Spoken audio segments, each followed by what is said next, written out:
There are 4 types of pain. Chances are you're only treating one. Hi, my name is Armando Cruz, and in this video, I'm gonna take you behind the curtains to a call that I did with some of my clients, breaking down the 4 types of pain and why they're so critical in first understanding and number 2, dealing with if you wanna break the chains of chronic pain and truly heal. So if you've been suffering with chronic pain, this is for you.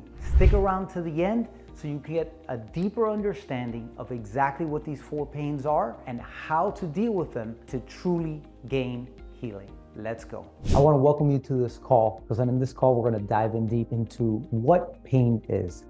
So many people suffer from pain day in and day out. And there are so many preconceived notions as to what it is that over the past 20 years, I've had the privilege, if you want to call it, or at least the front seat into witnessing the different experiences of people with pain. And so today, I kind of want to share maybe a different twist on it and perhaps share some light as to what it is and how to think about it so it's something that serves you as opposed to something that leaves you feeling hopeless and trapped. So let's think about pain for a second. Pain, the way I share with my clients is pain is the body speaking to you. And just imagine the key thing that makes any relationship successful is one thing that people always talk about. When relationships break down, it's there wasn't communication. And you are essentially in a marriage with your body. And there's no divorce, there's no nothing. You have to figure it out. As a result, the brain, the body, has very limited ways of communicating. But once you understand what you're looking for, they're actually quite clear. It's just we're not trained. Nobody has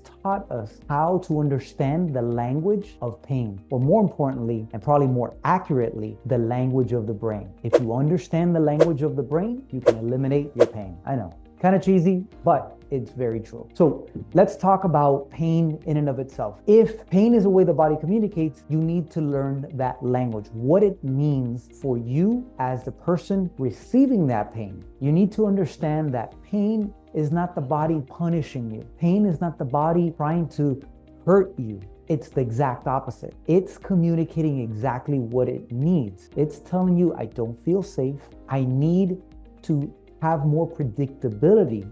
I need more clarity. I need you to slow down.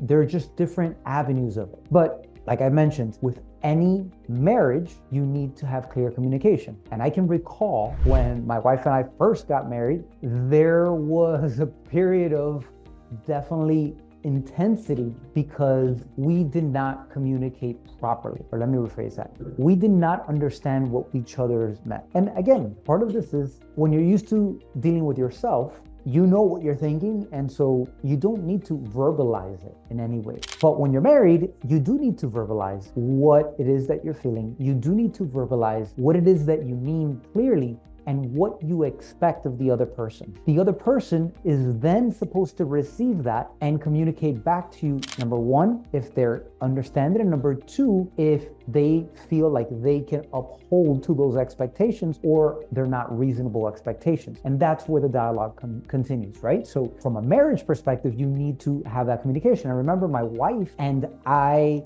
didn't have that same communication. One of the areas was like the love languages, right? I remember that she gave me the book, The 5 Love Languages. If you've never read it, highly recommend it because it does tie into feeding your brain what it needs as well. So you can give your love languages to yourself to feed the brain, to bring more peace and to give it exactly what it needs. But that we're going to get to in a little bit later. But she asked me to read this book. And for a while, I did not read it. I'm like, I got too many things. I had no interest. Finally, I read The 5 Love Languages. And it was very clear to me that my love language were words of affirmation and physical touch. But hers were quality time and, see, this is a problem, right?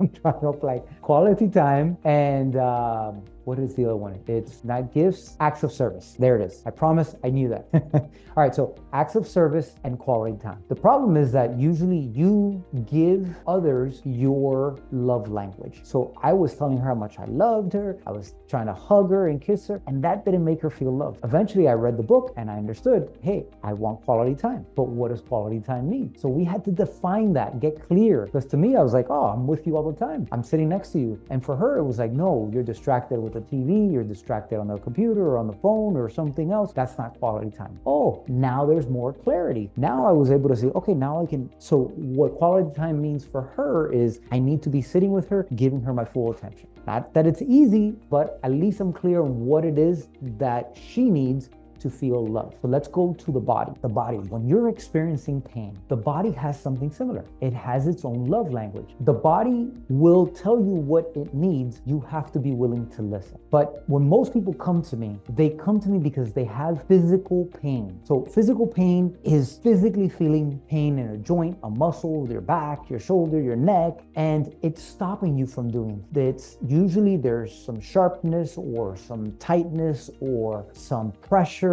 throbbing, aching, and all of a sudden that's affecting the rest of your life. But here's the crazy thing. Over the past 20 years of doing this is that much of the physical pain is very much tied to 3 other types of pain. The 3 other ones, or let me say them all. The 4 types of pain are physical pain, mental pain, emotional pain, and spiritual pain. I think in the medical profession, I am certain that in the medical profession, we are doing a big disservice to everyone in pain because all we look at is the physical pain. Oh, it hurts my shoulder. Let me rub my shoulder. Let me put ice on the shoulder. Let me massage the shoulder. There's a place for that. But we need to find what the cause is, right? Because if my neck and shoulders are hurting, but I've been carrying a 100-pound backpack all day, you know what? There's a reason why my neck and shoulders are hurting, because I have a 100-pound backpack on my back all day, crushing me, exhausting me. And the problem is that people don't see emotional pain. They don't see the mental pain. They don't see the spiritual pain in the same way. So that example that I just gave about that 100-pound backpack, emotional pain is that 100-pound backpack. The thing is that you have this backpack from birth and you're storing these emotional experiences, some trauma, your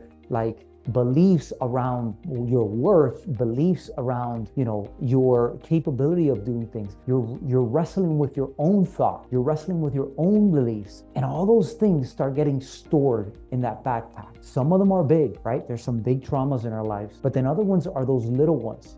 And I like to give the example of if I gave you a pencil and I would ask, is that pencil heavy? I think we could all agree a pencil is not heavy. But if I asked you to hold it out in front of you, just right in front of you, and just hold it there, what's gonna happen? After about a few minutes, your arm is gonna start throbbing, it's gonna start burning, until eventually your arm is gonna drop because your neck, shoulder, all of this is burning and hurt. And so sometimes it's not how big something is that determines a trauma, but how long are you holding on to that trauma, no matter how little, that can really bring it down. The other pain is the mental, we talked about the emotional one, right? Where we're talking also about that connection to meaning, that connection to really understanding your emotions and how you're processing things. And so you have grief, you have shame, you have guilt, you have loneliness, all of those emotions, sadness, anger, fear, those get put in our backpack and they start weighing us down. But then you have the spiritual ones. Spiritual ones are like those bigger things. This is when we can get out of our own head and we can go into something bigger. What is the meaning of life? What is the purpose of us living here? If you're not clear, if you feel lost in the world, if you feel like all of this is pointless, if you feel like you're alone, that starts weighing down on you. And getting clarity on that brings huge amounts of relief because you're not carrying that burden of feeling like you're all alone in this world. Some people have no interest in religion. That's up to you. I find that people with deep faith are able to surrender that faith to God and are able to relieve a lot of that burden because there's somebody greater, something bigger than that is able to take on anything and everything you have to throw at it, right? So when you're thinking about that spiritual pain, don't get so dogmatic or if you're the type of person that is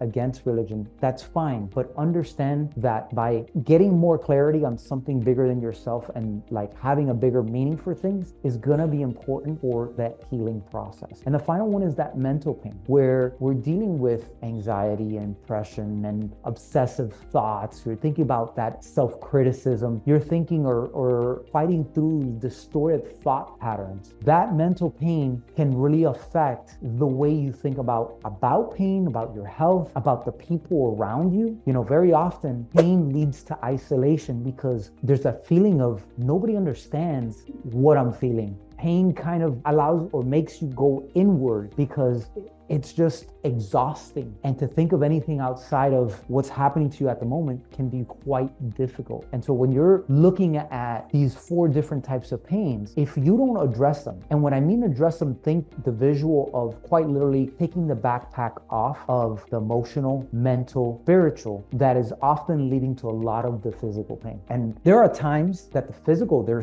are actual physical things going on with you. And I'm not negating those. But if you've tried massage, if you tried chiropractic medicine, if you tried a regular doctor, medication, and it's still like you're not getting better, doing the same thing over and over and expecting a different result is quite literally the definition of insanity, right? So we got to think of it in a different way. And you are not just a physical being. There's so many levels to you. And I think that this is not talked about enough when we're looking at health as a whole, when we're looking at pain. And as a result, more and more people end up with pain for longer because they're not addressing the key issues and they're not addressing the whole person. And so if you're the type of person that has been dealing with tons of pain, you've been chronically, like, the pain will come and go in waves. Sometimes it's better, sometimes it's worse, but it's always present. You're feeling trapped in your own body. We have to look at these other areas. We have to look at them and clear out all 4 levels of pain: the mental, the physical, the emotional, and the spiritual. Once you've done that, you have a much clearer picture of what's going on and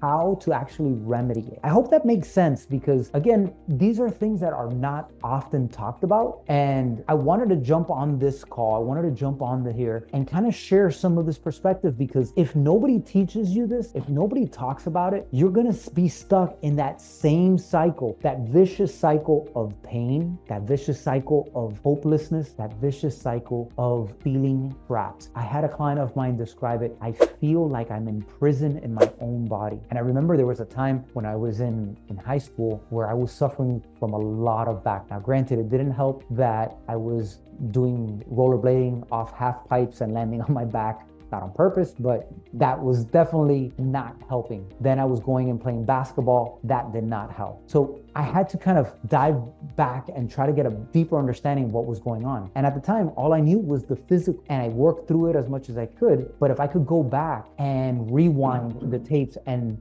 talk to my younger self, I would take myself through a completely different process. But again, we don't know what we don't know. And that's why I'm having this conversation with you today, so that now you become a little bit more aware. You may not understand everything, but at least you're aware, so that you can start asking questions about it. If you're going to be with a medical professional, hey, how do you feel about this? Have you heard about this? And anyone that dismisses it doesn't understand, only understands pain from a single level. And pain is a 3-dimensional thing, or actually 4-dimensional in this case. So I want to encourage you to, number 1, understand that there is hope. You don't have to stay there. You do not have to stay stuck in pain. But in order for that to happen, we need to do something different. We need to address the different levels of pain, clear them out, so that then we can start slowly building up your body and healing it from all different angles. Again, if this resonated with you,